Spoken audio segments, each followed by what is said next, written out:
Good morning, students. Today we will start your new topic linear programming. बच्चों, ये linear programming problem होती क्या है, हम एक प्रॉब्लम के माध्यम से इसे समझने की कोशिश करेंगे।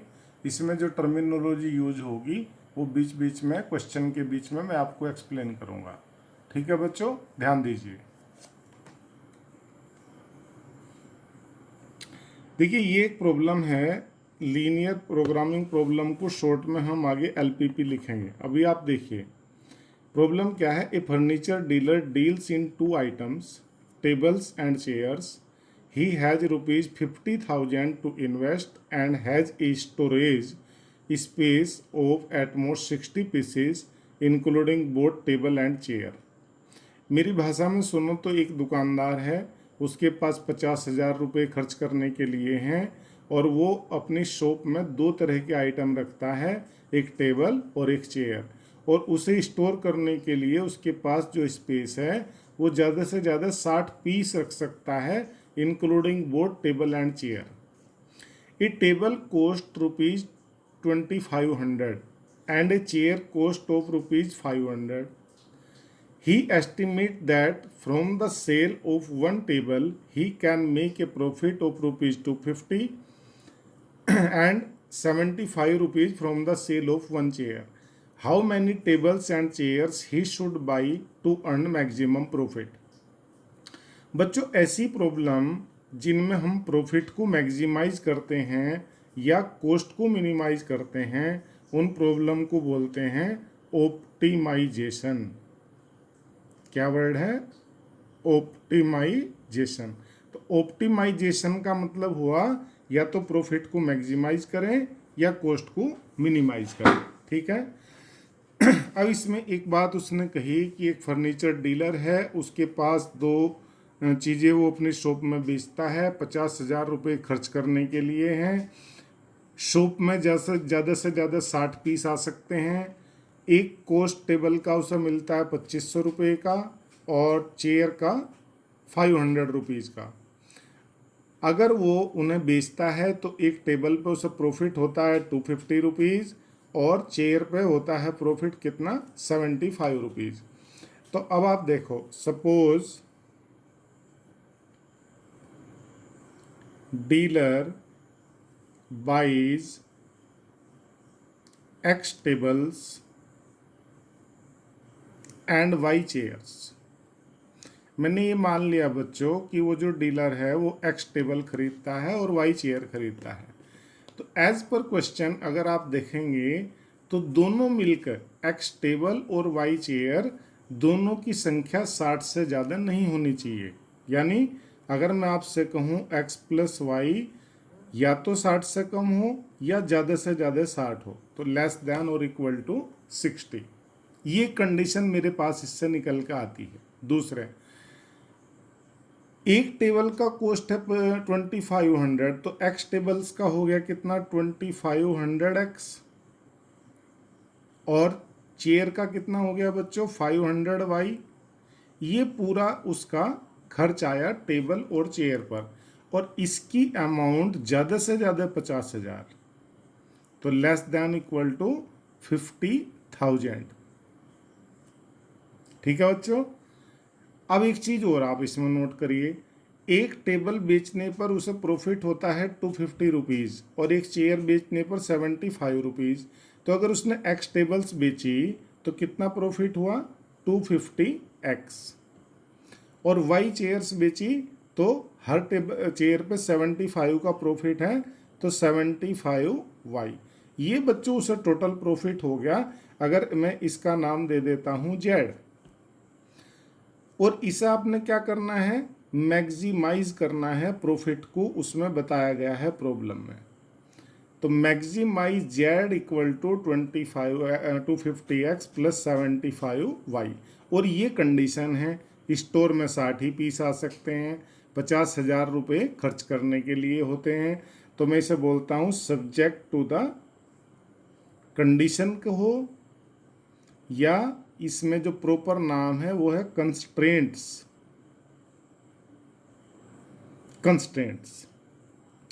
हमने बच्चों मानी X टेबल और Y चेयर उसने खरीदी, तो x और y दोनों हमेशा ही पॉजिटिव फॉर्म में होंगे, वो नेगेटिव नहीं हो सकते।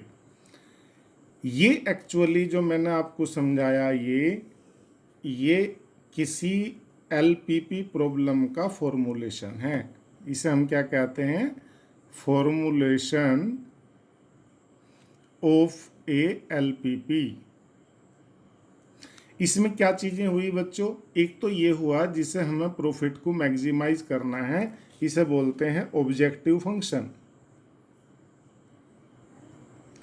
तो ऑब्जेक्टिव फंक्शन क्या हुआ? एक लीनियर फंक्शन जिसमें हम प्रॉफिट को मैक्सिमाइज करते हैं या कॉस्ट को मिनिमाइज करते हैं, उसे क्या बोलते हैं? Objective function. और इन कंडीशंस में करना है, इन्हें बोलते हैं कंस्ट्रेंट्स, मैंने वर्ड दिया। और x और y दोनों पॉजिटिव होंगे, इनका नाम होगा हमेशा ही नॉन नेगेटिव रेस्ट्रिक्शंस। ये हमेशा ही किसी भी क्वेश्चन में पॉजिटिव फॉर्म में ही होती हैं, रेस्ट्रिक्शंस। ठीक है बच्चों, तो ये एक एलपीपी प्रॉब्लम का मॉडल आपके सामने है। ठीक है, कोई भी प्रॉब्लम इस फॉर्म में आपको दी जाएगी, उसे सोल्व करना होगा। इस साल सीबीएसई ने आपके पास से वर्ड प्रॉब्लम हटा दी हैं, तो डायरेक्ट आपको शायद ये बनी बनाई मिलेगी और आपको इसी को ही सोल्व करना होगा। टर्म 1 में तो केवल आपको फोकस करना है डेफिनेशंस पे, जैसे ऑब्जेक्टिव फंक्शन क्या होगा, कंस्ट्रेंट क्या होगा, नॉन नेगेटिव रेस्ट्रिक्शंस क्या होंगी, ऑप्टिमाइजेशन क्या वर्ड है। ठीक है, तो आपको ये सब देखना होगा। आगे मुझे इसे सोल्व करना है, क्योंकि मुझे तो बताना है प्रॉफिट को मैक्सिमम, कितना टेबल, कितना चेयर खरीदा जाए। अब मैं इसे सोल्व करूंगा बच्चों ग्राफिकली। आप सब जानते भी हैं, आपने इनइक्वालिटी को सोल्व किया है लास्ट ईयर, और बिल्कुल उसी तरीके से हम इसे सोल्व करेंगे। ठीक है, सबसे पहले आप ये जो कंस्ट्रेंट्स इसमें बने हैं इन्हें ड्रॉ कीजिए। कंस्ट्रेंट्स को ड्रॉ करेंगे जैसे आप कहाँ करते थे? 11th क्लास में। तो अब आप देखो, ये इक्वेशन एक आपको ड्रॉ करनी है x plus y equal to 60, और दूसरी ड्रॉ करनी है 2500x प्लस 500y। इसे सोल्व कर देता हूँ ना, तो 2 जीरो सब जगह से काट दूँ, 5 भी काट दूँ, तो क्या आएगा? 5x plus y equal to कितना आ जाएगा? 100। अब मैं इसे ट्रेस करता हूँ, देखिए ये है 60 और इसमें आएंगे मेरे पास में ये, तो मैं इसे बोल देता हूँ बच्चों ऐसे, देखो 20, 40, 60, 80, 100। 20, 40, 60, 80 और ये मैंने ले लिया 100। ठीक है, अब मैं सबसे पहले इसे देखता हूँ, इस लाइन को ट्रेस करता हूँ। y को 0 लिखूंगा तो x होगा 60, तो एक पॉइंट बनेगा ये 60,0, और एक ये बनेगा x को 0 लिखने पे 0,60। तो इन दोनों से जाने वाली लाइन आपकी ये हो जाएगी।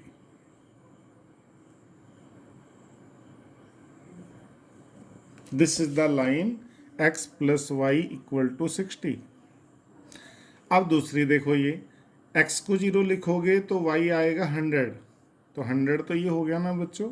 हाँ, y 100 ये होगा, देखो यहाँ पे 20, 40, 60, 80, 100, तो 0, 100।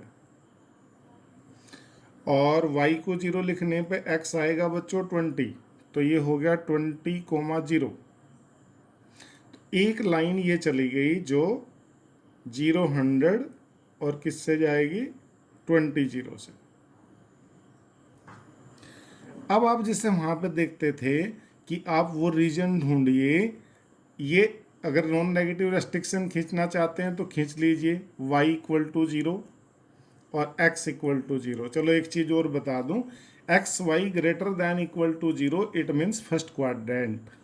इसमें जो भी रीजन आएगा उस रीजन को हम क्या नाम देते हैं? Feasible region. क्या नाम देंगे बच्चों उसे? Feasible region.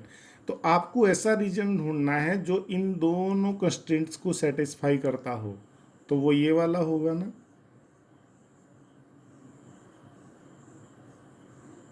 ये रीजन हो गया। ठीक है, अब आप देखिए,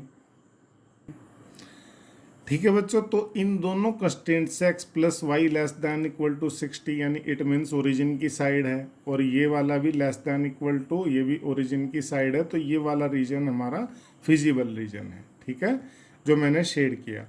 अब इसके आप कॉर्नर देखिए क्या क्या है, ओ ए, ये मैं बी मान लेता हूँ, और ये सी। तो इसके कॉर्नर पॉइंट मैं यहाँ लिख लेता हूँ बच्चों, कॉर्नर पॉइंट। कॉर्नर पॉइंट हो गए ओ ए बी सी। ओ हो गया आपके पास में 0 0 ओरिजिन, और ए हमें मालूम है 20 0, और बी हम अभी निकालेंगे इंटरसेक्शन पॉइंट, और सी हो गया 0 60। एक बार ये बच्चों इंटरसेक्शन पॉइंट है इन दो लाइनों का। ये दोनों लाइनें ये रही x plus y equal to 60, और ये इन्हें आप सोल्व कीजिए, इसमें से इसे माइनस करो तो 4x इक्वल टू 40, तो x तो 10, x 10 तो y कितना 50, सिंपल। तो ये पॉइंट हो जाता है tan 50। अब आप समझ लो, ये आपके कॉर्नर पॉइंट हो गए जो आपका फिजिबल रीजन आया था। इन चारों कॉर्नर पॉइंट पर आपको फंक्शन की वैल्यू चाहिए z। तो z कितना हुआ 0 0 पे, यहाँ पे रखूँगा तो 0, 20 0 पे मैं z को देखूँगा, यहाँ से x को लिखूँगा 20, तो ये कितना हो जाएगा बच्चों 5000।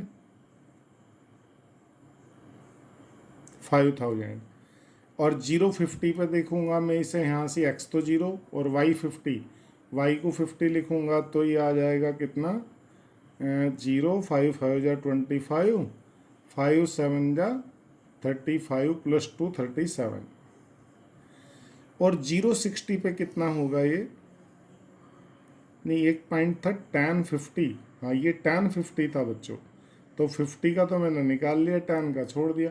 x को अब tan रखता है इसमें तो कितना आता 2500, तो प्लस 2500 और होता, तो कितना आता ये 0, और ये होता कितना 5, और ये 5 प्लस 7 12 का 2 कैरी किया 1, 3 प्लस 2 5 प्लस 1 6, 6250।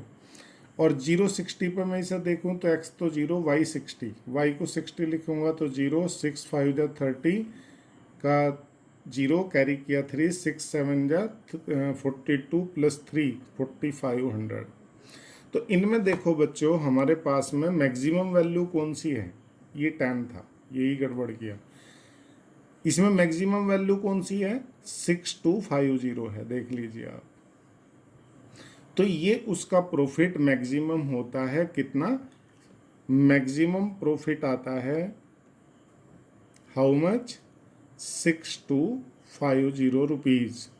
कब आता है ऐसा, वैन जबकि x 10 हो, यानी वो 10 टेबल खरीदे, और y 50 यानी 50 चेयर खरीदे।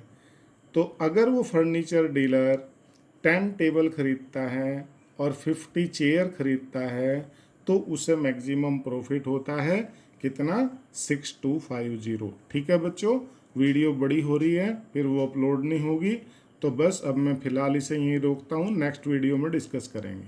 ओके।